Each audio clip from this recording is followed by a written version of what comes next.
Dedayo Lale is a mental health advocate and a psychiatric nurse. Great to have you join us on News Hub. And we'll talk about value for your time. You know, I was telling Shewon earlier on that everyone was in harm's way with this whole protest that happened.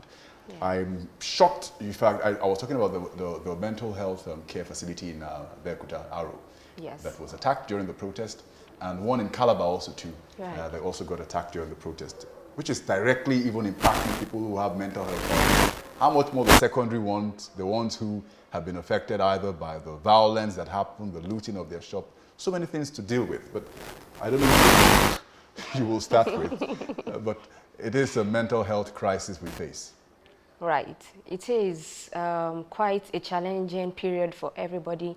As individuals, organizations, everyone is involved. Yeah. And definitely this has actually impacted on the mental health of each and everyone in our society. So we can always discuss that. Okay, let's talk about the fact that armed conflicts or violence in the case of the hashtag answers that we saw, and in fact looting, shootings, people saw a lot of things that they couldn't comprehend, could easily expose civilian populations to high level of stress.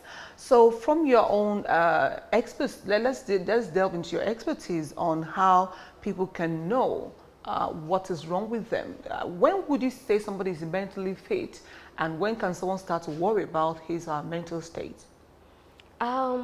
Mental fitness, that is, we can say it is the absence of any mental health challenges or ailments.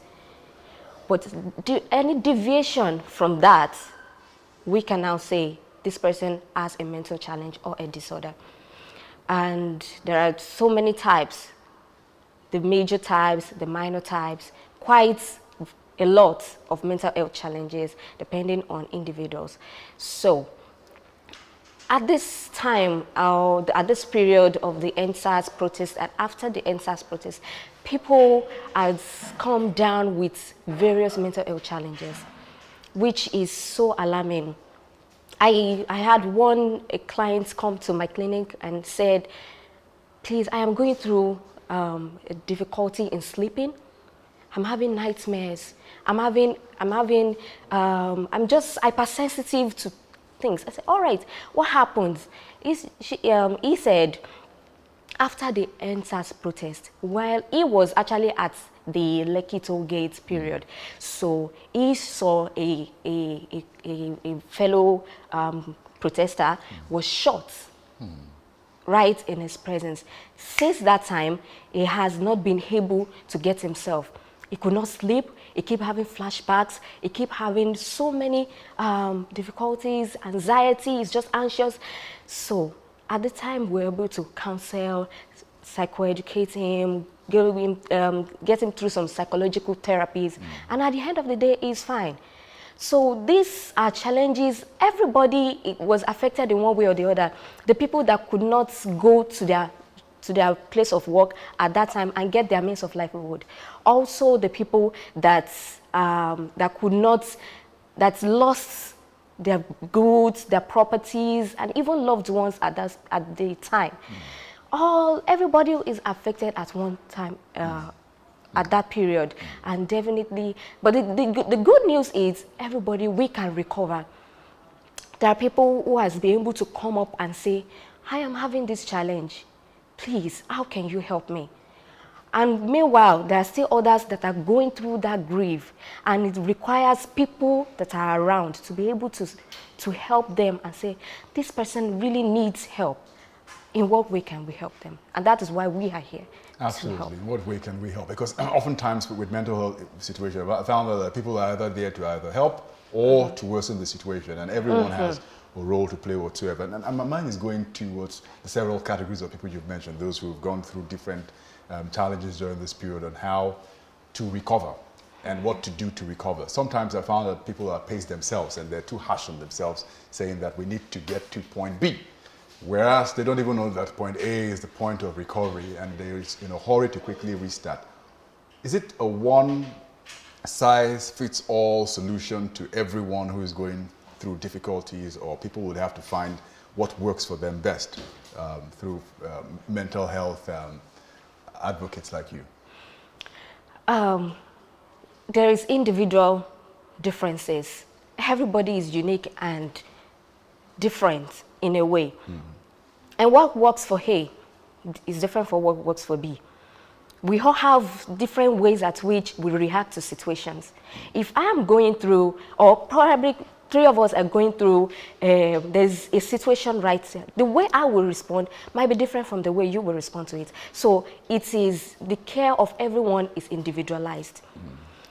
And when it comes to mental health interventions, we look at individual cases. What works for this person? How can we help this person? And we includes our counseling, our psychological therapies, which includes our psychotherapy and all of that. So all these we incorporate, and those that actually need medications, we give if it is needed at that time. All right, Doctor, let's talk more about the possible mental disorders associated with conflict situations. You just mentioned that a client of yours came and complained about inadequate sleep, like sleep disorders and all of that. What other things, for forms of mental disorders, can someone start to witness? So let's say symptoms that one may start to witness that could suggest that he or she needs to see someone like you, like a psychiatrist, to talk to. One of them is anxiety disorder.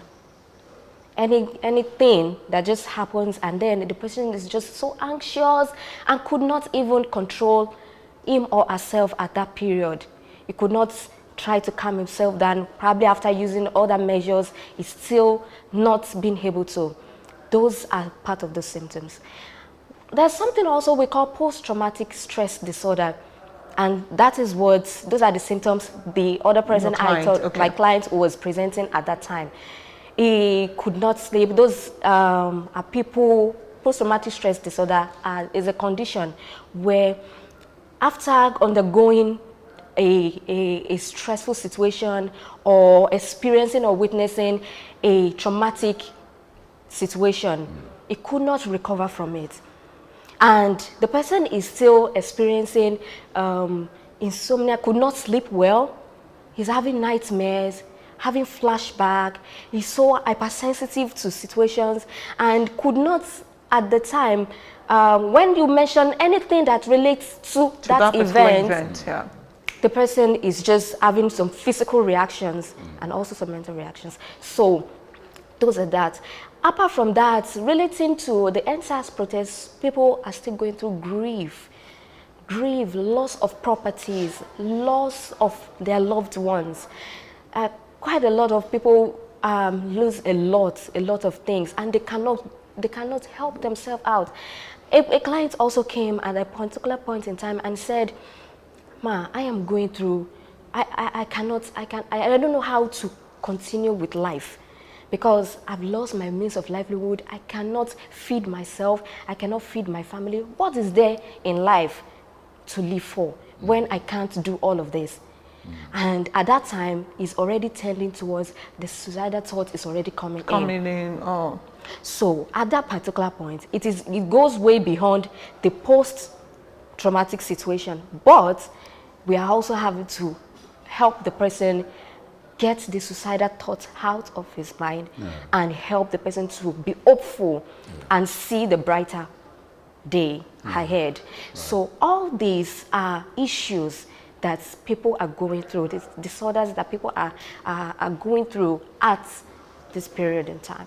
You know, nothing troubles me or concerns me more than those images I see of mental health facilities being attacked by miscreants and hoodlums. I mean, even in war situations, there are conventions that say you don't go and attack a health facility or a hospital because it's a universally accepted norm.